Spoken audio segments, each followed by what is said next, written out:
আসসালামু আলাইকুম। এই কনকনে শীতে মজার একটি রেসিপি নিয়ে চলে আসলাম। আজ তৈরি করে দেখাবো ডাম্পলিংস বা মোমো। এটি নেপাল ও তিব্বতের একটি জনপ্রিয় খাবার, তবে এখন প্রায় সব দেশে এটি অনেক জনপ্রিয় হয়ে উঠেছে। এই ডাম্পলিংস বা মোমো ঘরে কিভাবে তৈরি করবেন তাই আজ তৈরি করে দেখাবো। চলুন শুরু করা যাক। প্রথমে একটি বাটিতে আমি 1 কাপ পরিমাণ ময়দা নিয়ে নিচ্ছি। কর্নফ্লাওয়ার দিয়ে দিচ্ছি হাফ কাপ পরিমাণ। লবণ দিয়ে দিচ্ছি স্বাদ মতো। এখন সমস্ত শুকনো উপকরণ একটু মিশিয়ে নিচ্ছি। মেশানো হয়ে গেলে এখানে আমি গরম পানি অ্যাড করছি। অল্প অল্প করে গরম পানি দিয়ে একটি ডো তৈরি করে নিতে হবে। খুব সফটও না আবার খুব বেশি হার্ডও না। ডো তৈরি করা হয়ে গেলে আমি ঢেকে রেখে দেবো রেস্টে 15 মিনিটের জন্য। অন্যদিকে একটি প্যানে আমি 2 টেবিল চামচ বাটার নিয়ে নিয়েছি। বাটার গলে গেলে এখানে আমি রসুন কুচি অ্যাড করব 1 টেবিল চামচ। রসুনটাকে একটু নেড়ে চেড়ে ভেজে নিচ্ছি। আদা বাটা অ্যাড করছি 1 টেবিল চামচ। আপনারা এখানে আদা কুচিটাও অ্যাড করতে পারেন। ভেজে একপাশে নামিয়ে রাখছি। অন্যদিকে একটি বাটিতে আমি 150 গ্রাম চিকেন কিমা নিয়ে নিয়েছি। 3-4টি কাঁচামরিচ কুচি দিয়ে দিলাম। পেঁয়াজ কুচি দিয়ে দিচ্ছি 3 টেবিল চামচের মতো। পরিমাণ মতো একটু ধনেপাতা দিয়ে দিচ্ছি। রসুন আদা ও বাটার ভেজে রাখা সেটা আমি দিয়ে দিলাম এখানে। সয়া সস দিয়ে দিচ্ছি 1 চা চামচ। স্বাদ অনুযায়ী একটু লবণ দিচ্ছি। সয়া সসে যেহেতু লবণ আছে, লবণটা একটু বুঝে অ্যাড করতে হবে। সব কিছু খুব ভালো মতো মিশিয়ে একপাশে রেখে দেব। এদিকে 15 মিনিট পর আমাদের ডোটি সেট হয়ে গেছে।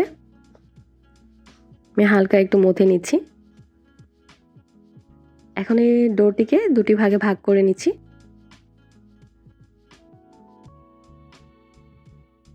একটি ভাগ রেখে দিয়ে আরেকটি ভাগ দিয়ে আমি এখন লেচি কেটে নিব। ছোট ছোট করে লেচি কেটে নিতে হবে। লেচি কাটা হয়ে গেলে সামান্য একটু ময়দা ছিটিয়ে দিচ্ছি যেন একটির গায়ে একটি লেগে না যায়। এখন সে কেটে রাখার লেচি থেকে একটি লেচি নিয়ে আমি ছোট আকারে একটি রুটি বেলে নিচ্ছি। দেখুন আমি কতটুকু করে বেলে নিয়েছি। আমি আরেকটি বেলে দেখাচ্ছি। খুব বেশি বড় করে বেলবো না, ছোট ছোট করে বেলে নিব।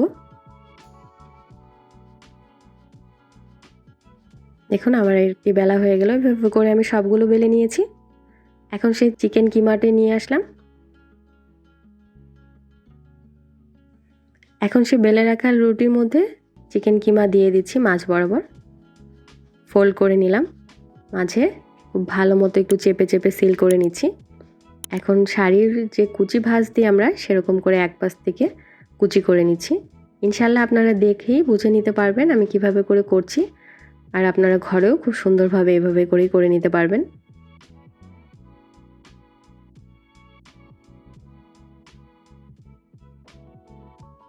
আমি আপনাদেরকে ডাম্পলিংসের আরেকটি ভাঁজ দিয়ে দেখাচ্ছি। মাঝ বরাবর পুর রেখে শাড়ির কুচি ভাঁজ দেওয়ার মতো এক পাশ থেকে কুচি করে যাচ্ছি। কিছুই করার নেই, এক পাশ থেকে কুচি করে যেতে হবে। দেখবেন এমনি একটি পুটলির মতো শেপ চলে আসবে। দেখুন কি সুন্দর একটি ডাম্পলিংস তৈরি হয়ে গেল। আমার 2 রকমের ডাম্পলিংস তৈরি করা হয়ে গেছে। আমি এখন তৈরি করা ডাম্পলিংসের মধ্যে কিছু ডাম্পলিংস সংরক্ষণ করব ডিপ ফ্রিজে। তাই একটি এয়ারটাইট বক্সে আমি কিছু ডাম্পলিংস রেখে দিচ্ছি। এটি আপনারা ডিপ ফ্রিজে সংরক্ষণ করতে পারবেন 1 মাস। এখন একটি ডিপিং সস তৈরি করে দেখাচ্ছি। 1 টেবিল চামচ চিলি ফ্লেক্স দিয়ে দিলাম। রসুন কুচি দিয়ে দিচ্ছি হাফ চা চামচ। চিনি দিয়ে দিচ্ছি 1 চা চামচ। ভিনেগার দিয়ে দিলাম 1 চা চামচ। স্বাদ অনুযায়ী একটু লবণ দিয়ে দিচ্ছি। 2 টেবিল চামচ তেলে আমি 1 টেবিল চামচ রসুন ভেজে নিয়েছি। সেই তেলটিকে ছেঁকে এই সসের মধ্যে দিয়ে দিচ্ছি। একটু নেড়ে নিচ্ছি ভালো করে।